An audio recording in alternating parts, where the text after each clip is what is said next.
Silks శ్రీరస్తు శుభమస్తు sale. ప్రతి 25,000 రూపాయల కొనుగోలుపై ఒక గోల్డ్ కాయిన్ ఉచితం.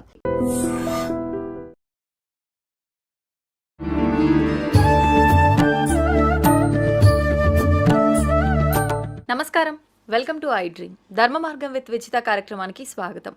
నమస్కారం అండి. నమస్కారం అమ్మాయి, ఎలా ఉన్నారు? క్షేమం. చాలా సంతోషంగా ఉన్నాం మేమైతే. మీ స్మైల్ చూడగానే జోస్ వచ్చేస్తుంది. అయితే గురుగారు, మార్గశిర మాసం మనకు అన్ని మాసాల్లోకెల్లా తెలుగు మాసాల్లో 4 మాసాలు ప్రత్యేకమైనవి అంటారు. అందులో మార్గశిర మాసం కూడా ఒకటా? ఏంటి ఈ మాసం ప్రత్యేకత తెలియజేయండి. మాసానాం మార్గశీర్షోస్మి అనేటటువంటి శ్లోకాన్ని మనం భగవద్గీతలో చూడొచ్చు. మార్గశీర్షోహం అని కూడా చెప్తూ ఉంటారు. 12 నెలలలో ఈ మాసం నేనే అని పరమాత్ముడు భగవద్గీతలో ప్రస్తావన చేసి ఉన్నాడు. ఋతువునాం కుసుమాకర, ఋతువులలో వసంత ఋతువు నేనే, నెలలలో మార్గశిరం నెల నేనే, అక్షరాలలో అకారం నేనే, పక్షులలో గరుత్మంతుడిని నేనే. ఇలా తన విశ్వరూపాన్ని ప్రదర్శించేటటువంటి సమయంలో ఈ నెల నా స్వరూపమే అని భగవంతుడు ఎందుకు ప్రస్తావన చేసి ఉన్నాడు? ఈ మాసం ప్రత్యేకత ఏమిటి? మార్గశీర్షము. మృగశిర నక్షత్రం సమీపంలో పౌర్ణిమ నాడు చంద్ర సంచారం ఉన్న కారణం చేత ఈ మాసానికి మార్గశీర్షం అని పేరు.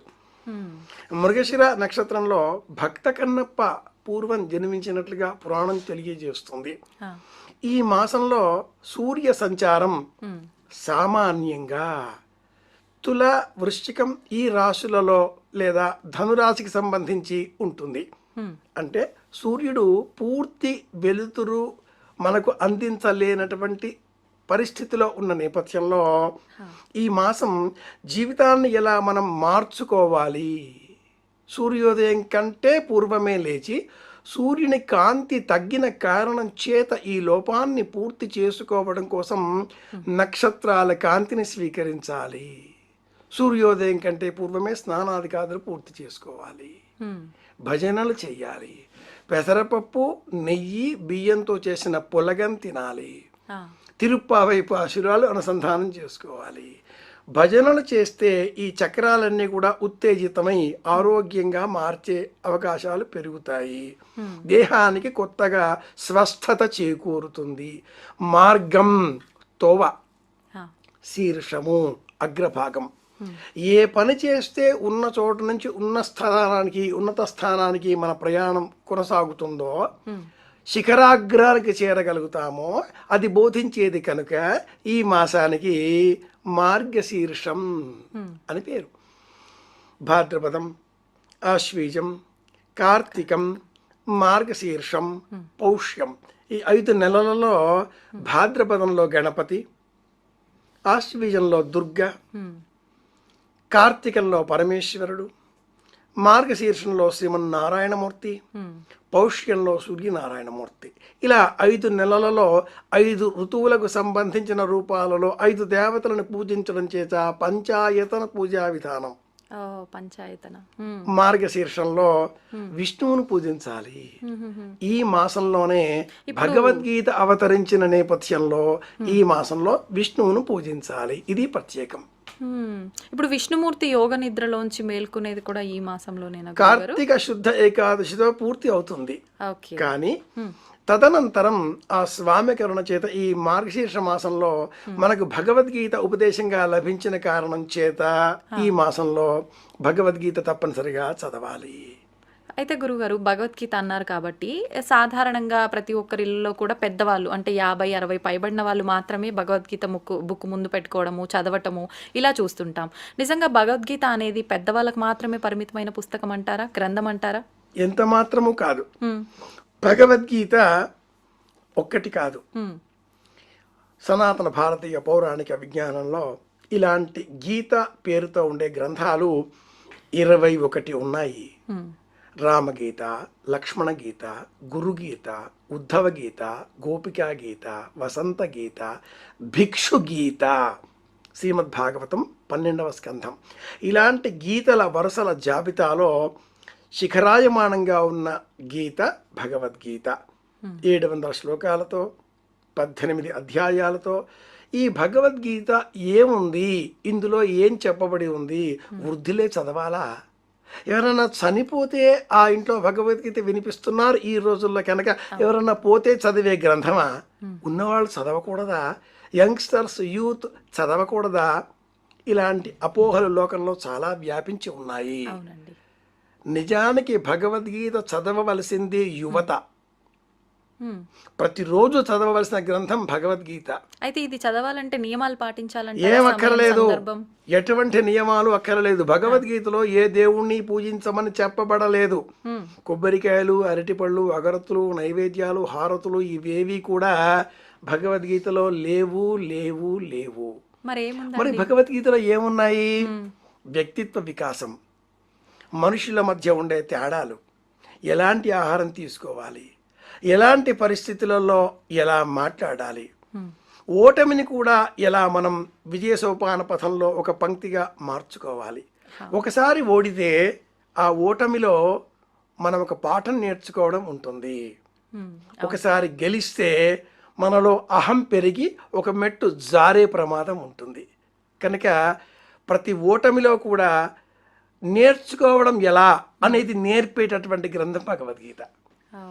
అసలు నాకు యుద్ధమే వద్దు, వాళ్ళంతా నా బంధువులు, తాతలు, మేనమామలు, చుట్టాలు, పక్కాలు, నకాంక్షే విజయం కృష్ణ నచరాజ్యం సుఖాన్నిచ అని చేతిలో ఉండే ఆ గాంధీవాన్ని నేలపైన పెట్టిన ఆ అర్జునుడికి భగవంతుడైన ఆ కృష్ణ పరమాత్ముడు గీతోపదేశం చేశాడు.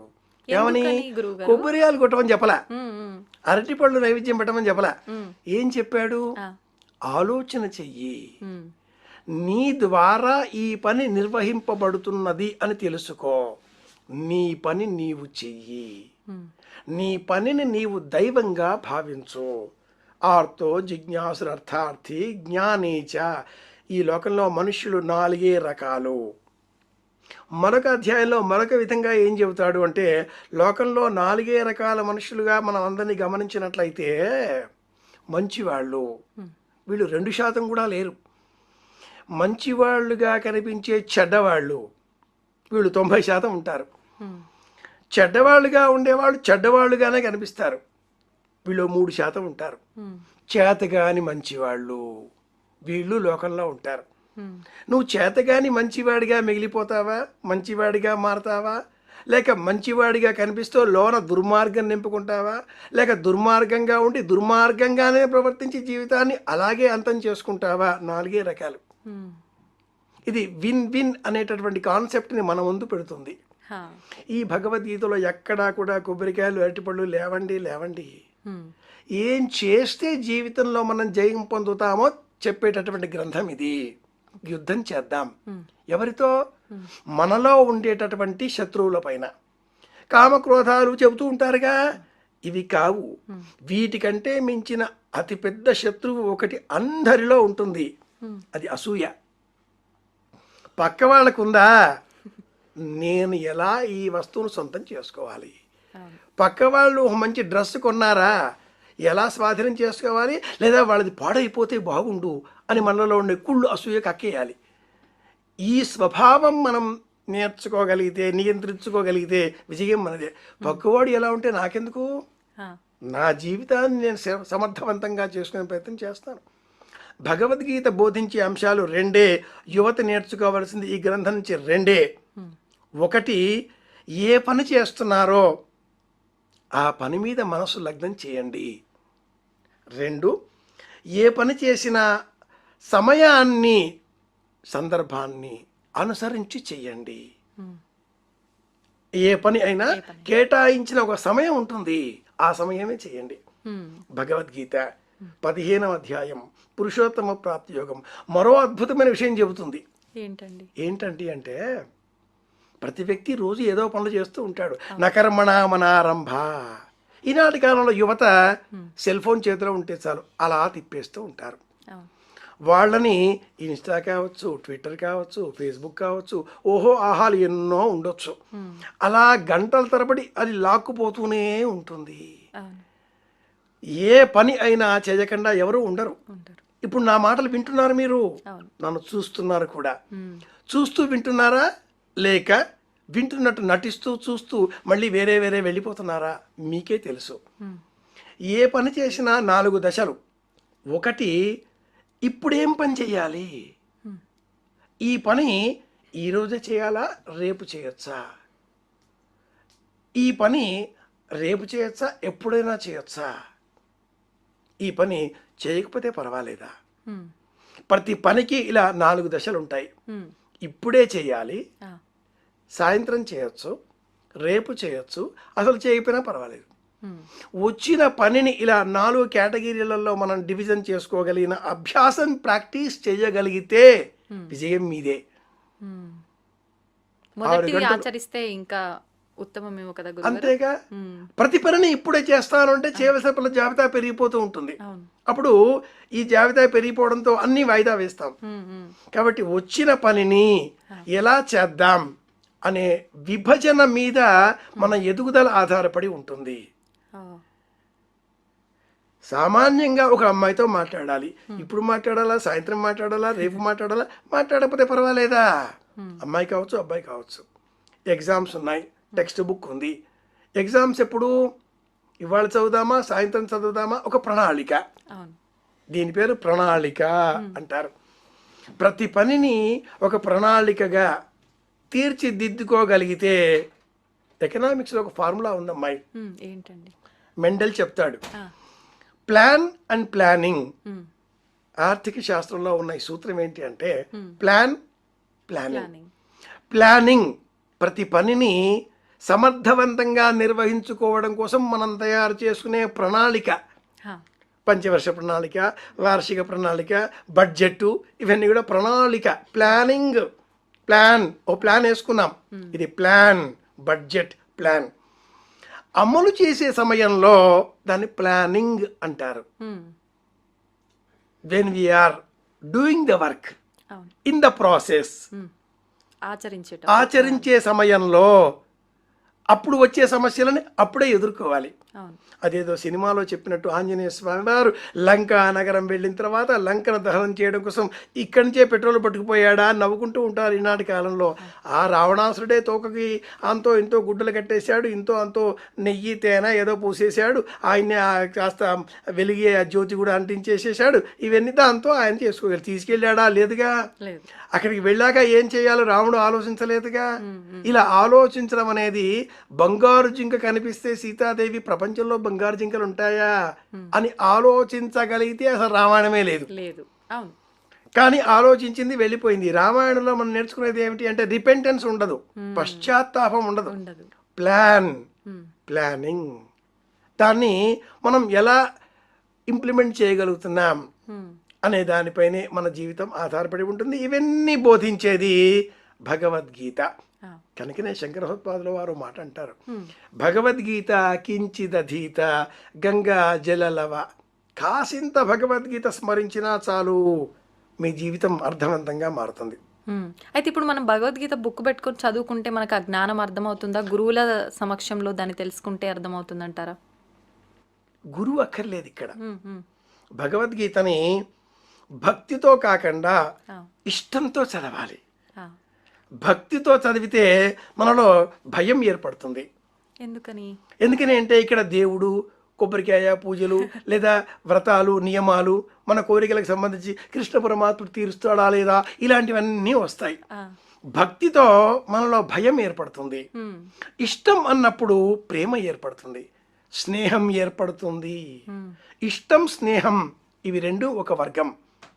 భయం, భక్తి ఒక వర్గం.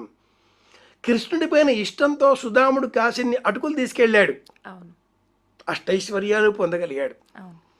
కృష్ణుడి పైన భక్తి కంటే ఇష్టం పెంచుకుంటే ప్రేమ కలుగుతుంది. కృష్ణుడు మనలో చేరతాడు, మనకేం కావాలన్నా ఆయనే ఇచ్చేస్తాడు. భక్తి వేరు, ప్రేమ వేరు. తప్పకుండా. భక్తి ఎక్కడ ఉంటుందో భక్తికి నీడలాగా భయం ఉంటుంది. ఇష్టం ఎక్కడ ఉంటుందో ఇష్టం వెనకాతల నీడలాగా ప్రేమ ఉంటుంది. కనుక మనం ఇష్టం పెంచుకోవాలి. భగవంతుడి పైన భక్తి వచ్చిన మరుక్షణం కొబ్బరికాయలు వెంటాడతాయి, మరుక్షణం రాటిపళ్ళు వచ్చేస్తాయి, మరుక్షణం హారతులు, అగరత్తులు, భయాలు, స్తోత్రాలు, దండకాలు. భౌతికంగా ఇది కాకుండా ఇష్టం పెంచుకోగలిగితే మన రహస్యాన్ని ఎప్పుడూ ఎవరికి చెప్పనటువంటి ఏకైక శక్తి దైవం. కాబట్టి మనం మన రహస్యాలని దేవుడి ముందు చెంపలేసుకుంటాం, స్వామి చెప్పేస్తాం, ఆయన వినేశాడు, బ్లాక్మెయిల్ చేయడు, ఇంకెవరికి చెప్పడు. మళ్ళీ మనకి ఇన్ రెస్పాన్స్ నేను నిన్ను సినిమాకి తీసుకెళ్ళాలి కదా, నన్ను ఎప్పుడు తీసుకెళ్తావు అని మళ్ళీ అడగడు, ఇంట్రెస్ట్లో వసూలు చేయడు, మీ డ్రెస్ బాగుంది నాకు ఇస్తావా అని అడగడు. మనం చెప్పినవన్నీ వింటాడు, ఊరుకుంటాడు. మనం చెప్తేనే వినిపిస్తుందా భగవంతుడికి? ఏమక్కర్లే, అన్నీ ఆయన తెలుసు. కానీ మనకు అతడు స్నేహితుడు, కృష్ణుడు నా స్నేహితుడు అనుకున్నప్పుడు ఇష్టంతో మనం అన్నీ ఆయనకి చెప్తాం. ఆయన విన్నాడు అనే మమకారం మనలో పెరుగుతుంది. దీన్ని అద్వైత స్థితి అంటారు. ఒక భక్తుడు భగవంతుడితో ఇష్టంగా మాట్లాడేవాడు. భగవంతుడికి కూడా ఈ భక్తుడి మీద ప్రేమ కలిగింది, ఇష్టంగా మాట్లాడడం మొదలెట్టాడు. ఇద్దరు చక్కగా చిచ్చాటి పిచ్చాపాటి మాట్లాడుకునేవాళ్ళు. భగవంతుడికి ఇతడితో మాట్లాడడం ఇష్టం. ఈ భక్తుడు కూడా భగవంతుడితో మాట్లాడడం మొదలెట్టాక లోకంతో సంబంధాలు మర్చిపోయాడు, అన్నీ ఆయనతో మాట్లాడడం మొదలెట్టాడు. కొద్ది రోజులు అయ్యాక భక్తుడికి భగవంతుడు నాతో మాట్లాడుతున్నాడు, నాతోటేం మాట్లాడతాడు అనే అహం కలిగింది. ఓ రోజు మధ్యాహ్నం దేవాలయం తలుపులు అలా వేసేసాడు, భక్తుడు బయటకు వచ్చేసాడు. అదేదో బయట పనులు పూర్తి చేసుకొని మళ్ళీ గుడికి వచ్చాడు. తలుపు కొట్టాడు, తలుపులు తెరుచుకోలేదు. పైగా లోపల నుంచి ఎవరు అనే మాట వచ్చింది. ఎవరిది? భగవంతుడే. నేనే అన్నాడు ఈ భక్తుడు. తలుపులు తెరుచుకోలేదు. కాసేపు అయ్యాక భక్తుడికి మళ్ళీ జ్ఞానోదయం అయింది. నేనేమిటి అహంకారం కాకపోతే? మళ్ళీ తలుపు కొట్టాడు. అదే ప్రశ్న, ఎవరు? సమాధానం మారింది, నువ్వే స్వామి అని. తలుపులు తెరుచుకున్నాయి. భగవంతుడికి భక్తుడికి ఏకత్వ భావం బోధించేది భగవద్గీత. అందుకే దీన్ని భగవద్గీత యోగశాస్త్రే కృష్ణార్జున సంవాదే అన్నారు. ఇందులో ఉండే 18 అధ్యాయాలలో కూడా ప్రతి అధ్యాయానికి యోగము యోగము యోగము అన్న పేరుంది. భక్తి యోగము, జ్ఞాన యోగము, సన్యాస యోగము, మోక్ష సన్యాస యోగము, పురుషోత్తమ ప్రాప్తి యోగము, కర్మ సన్యాస యోగము, అక్షర పరబ్రహ్మ యోగము. ఎందుకు ఈ యోగం అన్న పేరు? గుణత్రయ విభాగ యోగము 17. ఎందుకు పెట్టారు ఇలాగా యోగము? యుగ్మము అంటే రెండు కానిది ఒకటి అయ్యేది యోగము. ఏదో యోగం రాసి పెట్టి ఉంది అనుకుంటారుగా, ఆ యోగం ఒకటి కావడం. అక్కడ ఏముంది? ఇష్టం, ప్రేమ. ఎక్కడైతే భక్తి ఉంటుందో అక్కడ భయం వచ్చి చేరుతుంది. అక్కడ మన కోరికలు వచ్చేస్తాయి. నాకు ఇది కావాలి, నాకు అది కావాలి, భగవంతులు కావాలి, కార్లు కావాలి, విమానాలు కావాలి, విదేశాలు వెళ్ళాలి, కోరికలు పెరుగుతూ ఉంటాయి. ఏ కోరిక ఆఖరలేదు, ఆనందం ఉంటే చాలు. అక్కడ ఇష్టం ఉంటుంది. కృష్ణుడి పైన మనం పెంచుకోవాల్సింది ఇష్టం. అది కూడా మార్గశిర మాసం మరింత ప్రత్యేకం.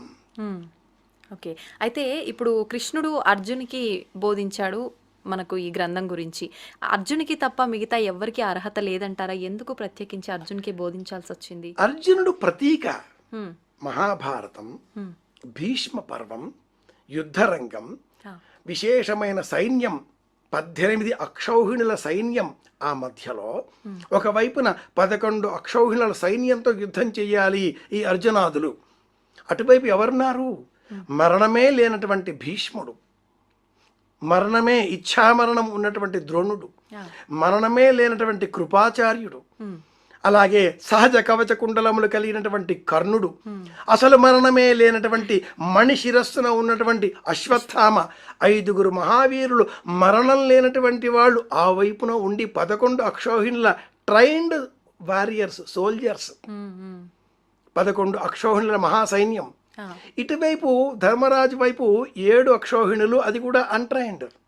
11 అక్షౌహిణులు అంటే ఎంతమంది ఉంటారు? ఒక్కొక్క అక్షౌహిణుడు సుమారుగా 1,08,000 పైచిలకు కాల్బలం, 70,000 రథాలు, 40,000 ఏనుగులు, గుర్రాలు, 11,000 ఏనుగలు. ఇది ఒక లెక్క ఉంది. పత్తి అనే ఆ క్రమంలో అక్షౌహిణి ఒక సంఖ్యామానం. ఇందులో ఉజ్జాయింపుగా ఒక 25-26 లక్షల సైన్యం అక్కడ మోహరింపబడి ఉంది. అంత మధ్యలో యుద్ధం చెయ్యాలి. అలాంటి బలహీన క్షణంలో నేను ఇంకా యుద్ధం చేయలేను అనగా మనలో కూడా ఒక బలహీనత ఉంటుంది. సందర్భం రాగానే అప్పటిదాకా నేను ఇది చేస్తాను అది చేస్తాను అంటూ కత్తి సాము కర్ర సాము చేసిన వాళ్ళు ఆ క్షణంలో కింద పెట్టేసి నా వల్ల కాదులే అని వణికిపోతారు. అవునండి. అలాంటి బలహీన క్షణాలు మన మనస్సులో రాకుండా యుద్ధం చేద్దాం, గెలిస్తే విజయమే లేదా వీరస్వర్గం. ఏముంది బతికి ప్రయోజనం? మన శరీరాన్ని ధరించిన తర్వాత ఈ శరీరంతో మనం చేసే ప్రతి పని వెనుక ఒక ప్రయోజనం ఉండాలి. ఆ ప్రయోజనం డబ్బు సంపాదించడం, పెళ్ళాం పిల్లలు, ఇల్లు, కారు ఎవడైనా చేసేదే. మనది అనే ఒక ప్రత్యేకత ఉండాలి. ఎగ్జిస్టెన్స్ అంటారు దాన్నే, ఐడెంటిటీ క్రైసిస్ అంటారు దాన్నే. And old man in the sea అనే ఇంగ్లీష్ నవలలో రిచర్డ్ హెమింగ్వే చెప్తాడు, ప్రతి మనిషి పుట్టుకకు ఒక కారణం ఎలా ఉంటుందో ఒక ప్రయోజనం కూడా అలా ఉంటుంది. ఆ ప్రయోజనం సాధించాలి, యుద్ధం చేయాలి. గెలిచావా నీవు హీరో, గెలవలేదా వీరమరణం లేదా లెసన్ నేర్చుకుంటావు. ఇది ఆ భగవద్గీత అర్జునుడికే ఎందుకు బోధించాడంటే ఆ క్షణంలో అర్జునుడు బలహీనమైన మనస్సులో ఉన్నాడు.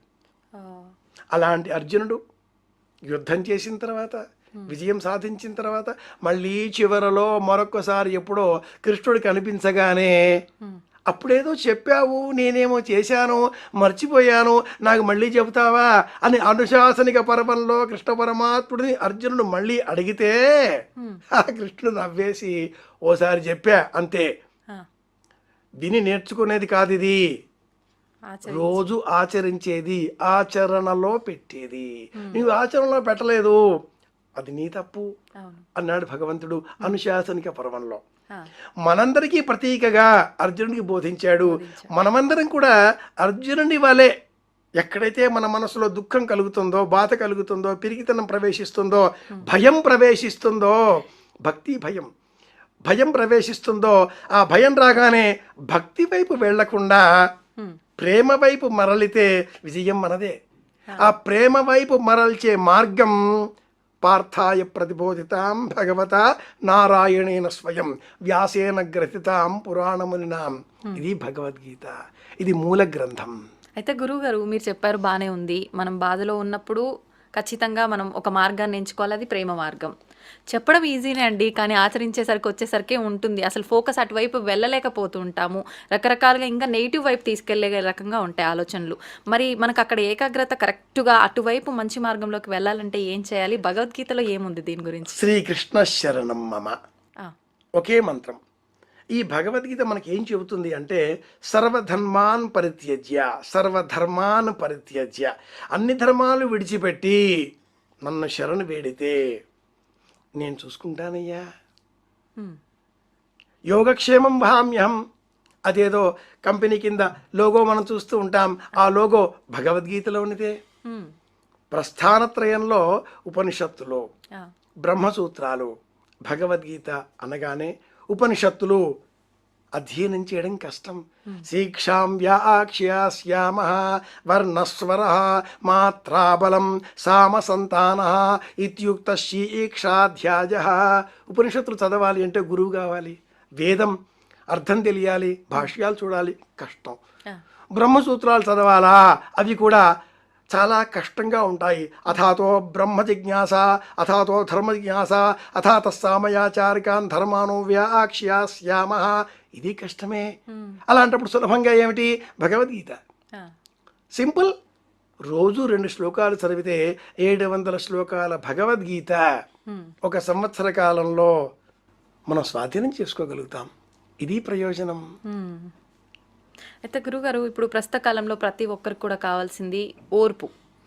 పని ఒత్తిడి ఎక్కువైపోగానే స్ట్రెస్ ఎక్కువైపోతుంది, దానివల్ల మన సహనాన్ని మనం కోల్పోతూ ఉంటాము. నిజంగా ఓర్పు సహనంపై భగవద్గీతలో కృష్ణుడు చాలా మంచి మాటలు చెప్పారని అంటుంటారు. ఏం చెప్పారు? చిన్న కథతో సమాధానం ఇస్తా. అలాగే. పూర్వం శంభాజీ మహారాజు కుమారుడు, మనమంతా శివాజీ మహారాజు అని సంబోధించే మహావీరుడు. ఆ శివాజీ వాళ్ళ ఇంట్లో తల్లి జీజాబాయి, గురువు రామదాసు, వారిరువురు కలిసి భగవద్గీత పారాయణం ఏర్పాటు చేశారు. శివాజీ గారు కూడా కూర్చున్నారు. పండితులు వచ్చారు, భగవద్గీతలు తెరిచారు, శ్రీకృష్ణ శరణం మమ అన్నారు. వాళ్ళు ఇలా పుస్తకం తెరిచి ధర్మక్షేత్రే కురుక్షేత్రే సమవేతాయుత్సవ అనగానే శివాజీ లేచేశాడు. అయిపోయింది కదా. అనగానే ఆ రామదాసు ఇంకా ఆరంభమే, ధర్మక్షేత్రే కురుక్షేత్రే విన్నాను, నేనేం చెయ్యాలో నాకు అర్థమైంది, నానాజీని పిలవండి, మనం యుద్ధానికి వెళ్ళాలి, ఇది నా ధర్మం. ఇది కూర్చుంటూ వింటూ జపం చేస్తూ పారాయణలు చేస్తూ శ్రీకృష్ణ శ్రీకృష్ణ అని పూజలు చేస్తూ ఇది కాదు ఈ దేహానికి ఉండే ప్రయోజనం. భగవద్గీత నేనేం చెయ్యాలో నాకు బోధించింది, నా ధర్మం. ఇప్పుడు నేను యుద్ధం చెయ్యాలి, ఈ దేశంలో ఉండే విదేశీయులను తరిమి వేయాలి, ఇది నా ధర్మం, నాకు అర్థమైంది. భగవద్గీత కించిదధీత అన్న ముక్కలో ఉండే అర్థం ఇది. ఈనాటి కాలంలో యువత బలహీన పడిపోయి పలు ఆలోచనలతో డైవర్షన్స్ అంటూ ఉంటాం ఇంగ్లీష్లో, ఇటు అటు వెళ్ళిపోయే సమయంలో ఏం చెయ్యాలి, భగవద్గీత ఏం బోధిస్తుంది, ఏముంటుందండి భగవద్గీతలో? మార్కెటింగ్ స్ట్రాటజీ ఉంది, మేనేజ్మెంట్ టెక్నిక్స్ ఉంటాయి. భగవద్గీతలో లేనిది అంటూ లేదు. మనం చేసే పనిని మనం చేయకుండా ఇతరుల చేత చేయించి చివరిలో ఆ ప్రయోజనాన్ని మనం సాధించడమే మేనేజ్మెంట్ అంటూ ఉంటారు. గెటింగ్ డర్క్ ఏమంటారంటే getting works done by others is called management. He is the best manager who knows how to manage the things properly. ఈ మేనేజ్మెంట్ టెక్నిక్స్ అన్నప్పుడు అర్జునుడి చేత భగవంతుడు ఈ పని చేయించాడే, అతడి చేతిలో చక్రం ఉంది, ప్రయోగించి క్షణంలో సాధించుకోవచ్చు తన ప్రయోజనాన్ని. కాదు, అర్జునుడి ద్వారా చేయించాడు. ఒకే ఒక సమ్మోహనాస్త్రంతో అర్జునుడు ఒకసారి పూర్వం కౌరవులపైన విజయం సాధించి ఉన్నాడు విరాట పర్వంలో. ఒక్క బాణంతో సమ్మోహనాస్త్రం మళ్ళీ ప్రయోగించవచ్చుగా? కాదు. ఇక్కడ 18 రోజుల యుద్ధము జరగాలి. ఇక్కడ ఒక పద్ధతి ప్రకారంగా భీష్ముడు, ద్రోణుడు, కర్ణుడు, శల్యుడు, అశ్వత్థామ అందరినీ తొలగించేసే ఆలోచన. ఇలాంటి స్ట్రాటజీ, ఎంత మేనేజ్మెంట్ టెక్నిక్స్ తెలిసి ఉండకపోతే నలుగురు యోధులైన తమ్ముడు తనతో కలుపుకొని 5గురికి ఒకే భార్య, తండ్రి లేని పరిస్థితి, తల్లి బలహీనమైన మనస్సు కలది, శత్రువులందరూ కూడా బలమైన వారు. ఇలాంటి నేపథ్యంలో అజాత శత్రువు అన్న పేరిట జూదం ఆడడం వ్యసనంగా ఉన్నప్పటికీ ధర్మరాజు అన్న పేరు ఎలా పొందగలిగాడు? మేనేజ్మెంట్ తెలుసు కాబట్టి, భగవద్గీత తెలుసు కాబట్టి. కనుకనే భగవంతుడు ధర్మరాజుకు భగవద్గీత బోధించలేదు, అర్జునుడికి బోధించాడు, పాండవ మధ్యముడికి పార్థుడికి బోధించాడు. ఈనాటి యువత బలహీనమైన మనస్సు కలిగిన నేపథ్యంలో పూజలు చేయడం కాస్త పక్కన పెట్టి, జపాలు చేయడం కాస్త పక్కన పెట్టి, చేతిలో సెల్ ఫోన్ సంతోషం, చరవాణి చూడండి, ఆ చూసేదేదో భగవద్గీత చూడండి, ఆ చూసేదేదో మహాభారతం చూడండి, ఆ చూసేదేదో మహాభారతం మీద వీళ్ళు వాళ్ళు చెప్పిన మాటలు కాకుండా మూల వ్యాస భారతం చూడండి. భారతం మీద వచ్చే వ్యాఖ్యానాలు కాకుండా మూల భారతం, మూల శ్లోకం, మూల గ్రంథం, మూల భగవద్గీత, మనదైన వెర్షన్ ఒకటి మనకు వస్తుంది. ఏ యుద్ధంలో మనం గెలవాలి అన్నా మనది అనేటటువంటి ఒక పంథ, ఒక మార్కెటింగ్ స్ట్రాటజీ, ఒక టెక్నిక్, మన వ్యూ, మన ఆలోచన, మన స్టైల్ అది ఉండాలి. స్వంత స్టైల్ లేకపోతే ఇమిటేషన్స్తో ఇతరులను మనం అనుకరించితే కొంతకాలం మాత్రమే సక్సెస్. మనది అనే స్టైల్ మనకుంటే విజయం మనదే. ఆ మనది అనేటటువంటి వ్యక్తిత్వ వికాసం నిలబెట్టుకోవడం కోసం, ఆత్మవిశ్వాసం పెంచుకోవడం కోసం నేటి యువత తప్పనిసరిగా భగవద్గీతను అధ్యయనం చెయ్యాలి. చేయటమే కాదు, ఆచరణలో పెట్టాలి. మరే అంతే కదండి. అంతేగా. అయితే భగవద్గీతలో కర్మ గురించి ఏం చెప్పబడింది? మనం ప్రతినిత్యం ఎన్నో కర్మలు చేస్తూ ఉంటాము. ఈ కర్మలను బట్టే మన పునర్జన్మ కూడా ఉంటుంది అంటుంటారు. ఇప్పుడు అనుభవించేవి కూడా గత జన్మ కర్మలను బట్టి అనుభవిస్తున్నామంటారు. అసలు నిజంగా దీని అంతటి గురించి భగవద్గీతలో శ్రీకృష్ణుడు ఏం చెప్పాడు? కర్మ సన్యాస యోగం, కర్మయోగం, 2 యోగాలు విడివిడిగా ఉన్నాయి. నా చేత ఈ పని చెయ్యబడుతున్నది అని చెప్పేది కర్మయోగం. ఈ కర్మ వల్ల వచ్చే ప్రయోజనానికి నేను బాధ్యుడిని కాను. ఆ, ఇది కర్మ సన్యాస యోగం. ఆ, అంటే పరీక్ష వ్రాసిన తర్వాత వచ్చే ఫలితం మనం ఆశించి ఆ ఫలితాన్ని మనం నిర్ణయించి ఆ పరీక్ష మనం రాస్తే అది భగవద్గీత బోధకు అనుసరింపబడినటువంటి అంశం కాదు, తగినటువంటిది కాదు. పరీక్ష నేను వ్రాస్తున్నాను అని కాకుండా నా చేత వ్రాయింపబడుతున్నది. ఇది మొదటి స్థితి. వ్రాయించేటటువంటి సమయంలో పరమాత్ముడే దీనికి బాధ్యుడు కనుక ఆ పరమాత్ముడు ఇచ్చినటువంటి మనోశక్తితో నా ప్రయత్నం నేను చేసి ఈ ప్రయత్నం కూడా మళ్ళీ పరమేశ్వరోద్దిష్టమే పూర్తి చేస్తున్నాను, పరమాత్ముడు పూర్తి చేయిస్తున్నాడు. నాతో. ఈ రెండూ తెలుసుకోగలగాలి. ఐఎమ్ నాట్ హెల్డ్ రెస్పాన్సిబుల్,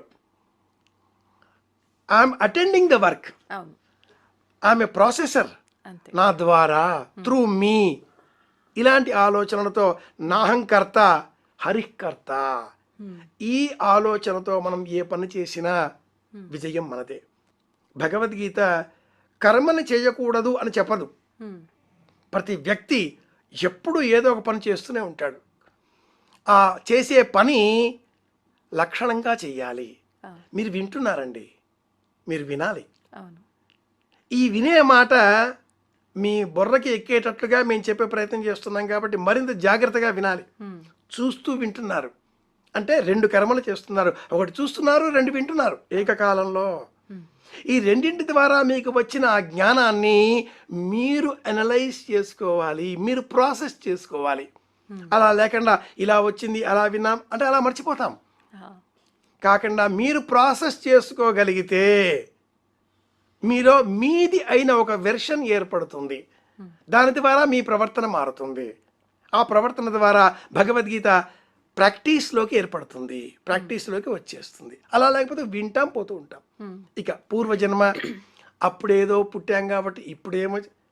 కర్మ విపాకము అనే మరి ఒక గ్రంథం, ఆ పుస్తకం పేరు కర్మ విపాకము. నెట్లో ఉంది, చూడొచ్చు. ఓకే. ఈ జన్మలో ఈ నక్షత్రంలో ఈ పాదంలో పుట్టిన వాళ్ళు గత జన్మలో ఏమై ఉంటారో ఈ గ్రంథం వివరిస్తుంది. ఆ పుస్తకం పేరు కర్మ విపాకం. జ్యోతిష శాస్త్రంలో ఇలాంటి గ్రంథాలు అనేకం ఉన్నాయి.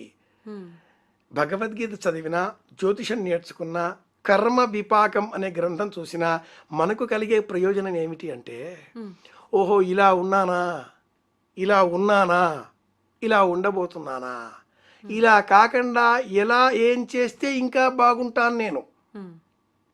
నాకు వచ్చే నెలలో యాక్సిడెంట్ అవుతుంది, ఏదో తెలుస్తుంది ఈ జ్యోతిషం ద్వారా. రాకుండా నేనేం చేయాలి? జాగ్రత్తగా ఒళ్ళు దగ్గర పెట్టుకుని డ్రైవింగ్ చేసే ప్రయత్నం చేయాలి. కాస్త శ్రీకృష్ణ శరణం మమ, నాయన నీవే తప్ప అనేటట్లుగా మంచి పనులు చేయాలి, పుణ్యబలం పెంచుకోవాలి. తప్పించుకునే అవకాశం ఉంటుందా? డెన్సిటీ తగ్గుతుంది. కర్మను తొలగించలేం, దాని సాంద్రత తగ్గించుకోగలుగుతాం. చిన్న ఉదాహరణ, కుక్కర్లో బియ్యం పెట్టి నీళ్లు పోయడం మర్చిపోతే, విజిల్ పైన దృష్టి పెట్టకపోతే, లేక నీళ్లు తక్కువగా పోసినా ఆ కుక్కర్లో రాబోయే అన్నం తెల్లగా కాకుండా నల్లగా వస్తుంది. చింతపండు కలుపుకుంటే చింతపండు పులిహోర పసుపు రంగులో తినే మనం, పెరుగు కలుపుకుంటే పెరుగన్నం అని తినే మనం, తెల్లటి అన్నం ఇంకేదో వేసుకుని తినే మనం, కర్మ కాలితే, దృష్టి లేకపోతే, ఏకాగ్రత తొలగితే బ్లాక్ రైస్. ఈరోజు భగవంతుడు నన్ను బ్లాక్ రైస్ తినమన్నాడు అని మాడు చెక్కలను కూడా మహదానందంగా తినగల ఓర్పు నేర్పు మనలో పెంచేది భగవద్గీత. ఏ కర్మ విపాకాది గ్రంథాలు ఏమి చదవక్కర్లా, భగవద్గీతని మనసు పెట్టి చదివితే చాలు అనుకున్నది సాధించుకోగలుగుతాం. భగవద్గీత నిజంగా చదివితే సంపూర్ణమైన ఆత్మవిశ్వాసం అతడిలో పెరుగుతుంది. ఐ క్యాన్ డూ అనే విశ్వాసం పెంచుకోవాలా? యువత తప్పనిసరిగా భగవద్గీతని చదవాలి. పూజించడం సంగతి తర్వాత, ముందు చదివే ప్రయత్నం చేయాలి. అయితే గురుగారు, కృష్ణుడు అంటూ ఉంటాడు అందరూ నా బిడ్డలే అని చెప్పి. అయితే కొంతమంది మంచి మార్గంలో వెళ్తారు, కొంతమంది చెడు మార్గంలో వెళ్తాడు. అంతా ఆయన ఆపాలనుకుంటే ఆపేయొచ్చు, కానీ ఎందుకు చెడు మార్గంలో వెళ్ళి రకరకాల విధ్వంసాలు సృష్టిస్తుంటారు? అయినా ఆపలేకపోతున్నారు ఎందుకని? పగలు రాత్రి, రాత్రి అనే సమయం ఉంటేనే పగటి విలువ మనకు తెలుస్తుంది. రాత్రి సమయం ఎందుకుంది? విశ్రాంతి తీసుకోవడం కోసం, నిద్రించడం కోసం. పగటి సమయం ఎందుకుంది? పని చేయడం కోసం. అసలు ప్రపంచంలో పరమాత్ముడు అందరినీ మంచివాళ్ళుగానే సృష్టించాడు అనుకుందాం, ఆ, ఒకవేళ పర్ఫెక్ట్ మార్కెట్ లాగా. ఆ, కానీ వ్యాపార రంగంలో పర్ఫెక్ట్ మార్కెట్ అనేది ఒక ఊహాజనిత వ్యవస్థ. మోనోపలిస్టిక్, డియోపలి, అలిగోపలి, మోనోపలిస్టిక్, కాంపిటేటివ్ మార్కెట్ ఇవే ఉంటాయి. కానీ రియల్ మార్కెట్లో ఒకే రకంగా అన్ని సబ్బులు ఒకటే, అన్ని బియ్యము ఒకటే, ప్రపంచమంతా ఒకటే, అద్వైతం అని ఉండదు. వీళ్ళే సమానంగా ఉండవు. కనుక మంచివాళ్ళు చెడ్డవాళ్ళు ఉంటారు. ఆ, మంచిలో చెడ్డ, ఉమ్, చెడ్డలో మంచి. మంచి. నిజానికి ప్రపంచంలో ఉండే వాళ్ళంతా చెడ్డవాళ్లే. ఆ, సందర్భాన్ని బట్టి వాళ్ళల్లో ఉండే మంచితనం కూడా బయటకు వస్తుంటుంది. అవును. అలాగే ప్రపంచంలో ఉండే వాళ్ళంతా మంచివాళ్లే. ఉమ్, కానీ సందర్భాలు కొన్ని వాళ్ళల్లో సమయాలలో చెడ్డతనాన్ని వెలికి తీసి వస్తూ ఉంటాయి. ఉమ్, కనుక ఏ శాతం ఎక్కువ మంచితనమా చెడ్డతనమా?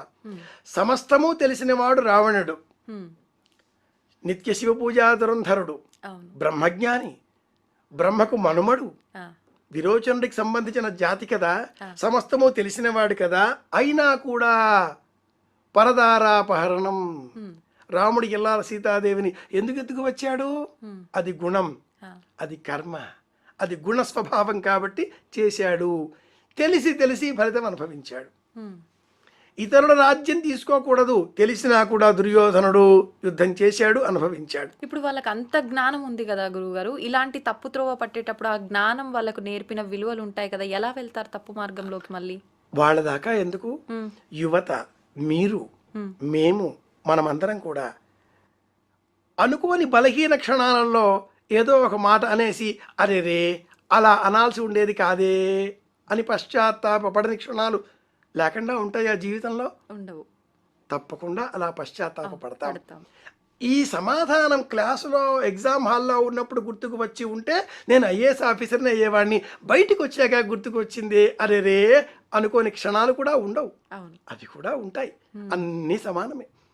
కనుక బలహీనత లేని వ్యక్తి ప్రపంచంలో లేడు. ఉమ్, ఉమ్, పదవికి పడిపోని వ్యక్తి ప్రపంచంలో లేడు. నాకు అక్కర్లేదు అన్న వ్యక్తులు కూడా, నేను ₹1 పైసా ఏమి తీసుకున్న వ్యక్తులు కూడా మళ్ళీ ఏదో వంగతో తీసుకునేదే ఈ ప్రపంచం. ఏ ప్రవచనకారుడు కూడా ₹1 వేస్తూ రూపాయి మీద మనసు పెట్టుకోకూడదు, రూపాయలు శాశ్వతం కాదు. జేబులో ఉండే ఒక ₹100 కాగితాన్ని తీసి ఇలా చించేయమని చెప్పండి, ఆ, ఎవరూ చించరు. చించారు. కాబట్టి లోకం ఏమిటి అంటే వాస్తవం వేరు, వివేచన వేరు. ప్రతి వ్యక్తిలో కూడా 2 గుణాలు ఉంటాయి. ఏ శాతం ఎక్కువ అనేదే ఇక్కడ కౌంటబుల్ అని చెప్పాలి. ఉమ్, ఉమ్, పరమాత్ముడికి మంచితనంగా ఉంటే ఇష్టం, ఆ, నమస్కారం చేస్తే ఇష్టం.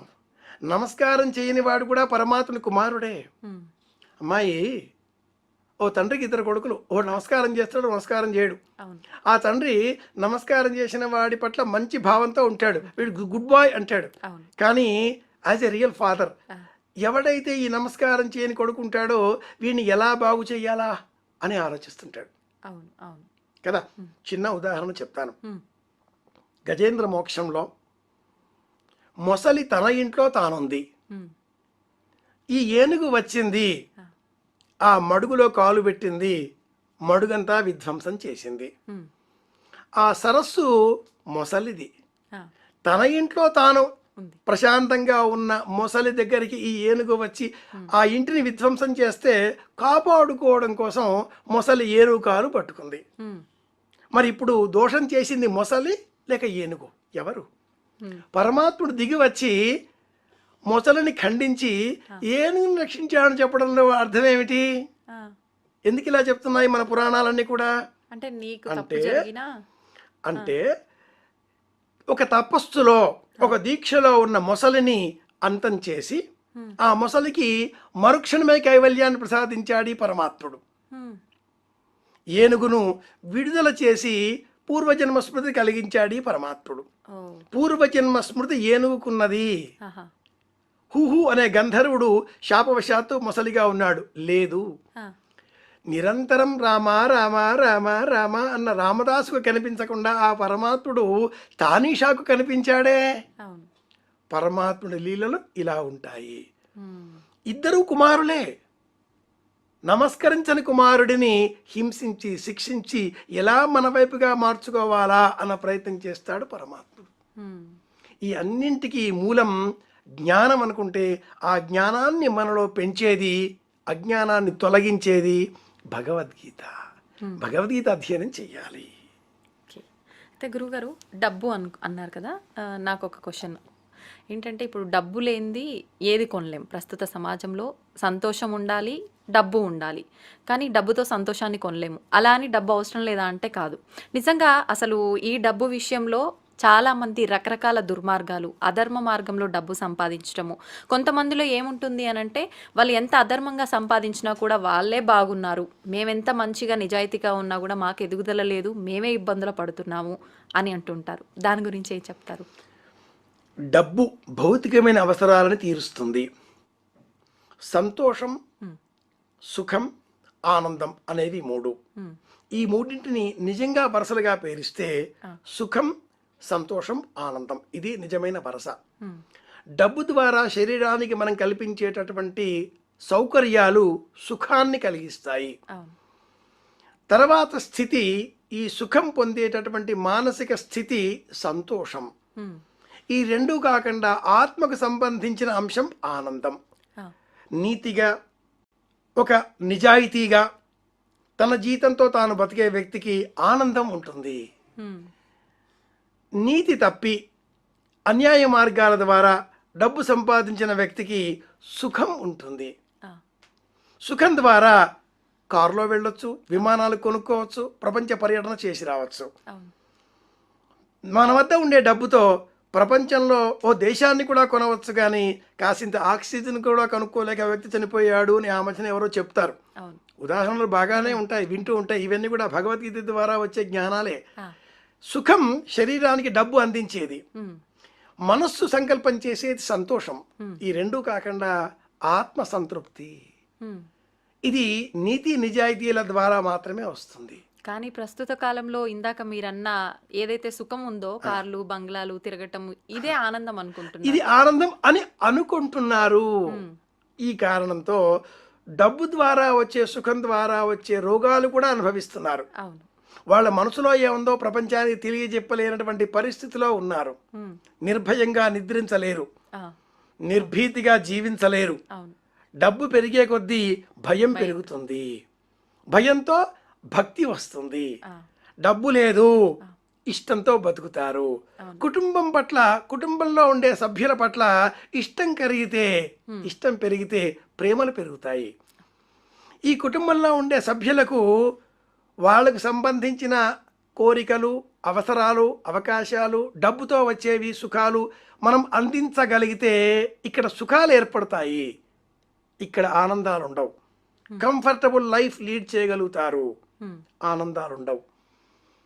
విదేశంలో ఉన్న కుమారుడు రోజుకి 1,00,000 సంపాదిస్తూ ఫ్లైట్లలో తిరుగుతూ, మనం హాస్పిటల్లో ఉన్నామంటే ఎన్నో కొన్నో డాలర్లు అకౌంట్లో వేసి వీడియో కాల్ ద్వారా నాన్న బాగున్నావా, I spoke to doctor already అంటే అది ఆనందం కలుగుతుందా? లేక కుమారుడు ఇక్కడే మన ఇంట్లోనే మనతో పాటే ఉండే నెలకు 30,000-50,000 సంపాదిస్తూ రాత్రి మనతో పాటే పక్కనే కూర్చుని 2 చపాతీలు చెరో చపాతీ తింటూ మనం దగ్గితే ఏమైంది నాన్న హాస్పిటల్ పోదామా అనే కుమారుడు ఆనందాన్ని ఇస్తాడా?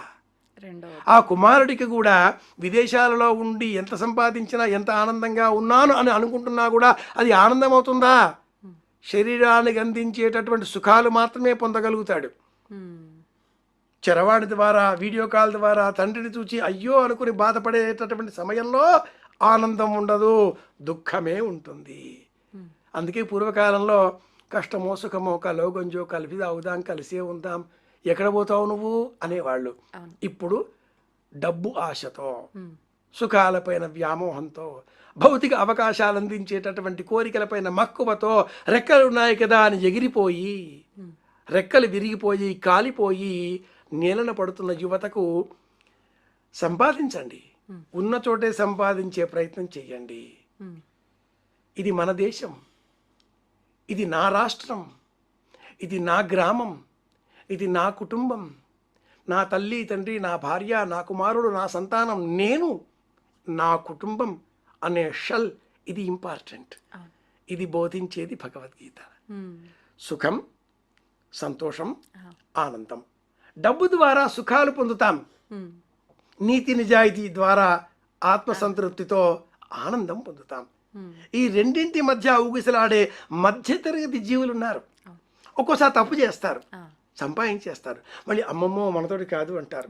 వాళ్ళు సంతోషం అప్పుడప్పుడు ఓసారి పైకి ఓసారి కిందికి, మధ్యతరగతి కదా, ఇదొక స్థితి.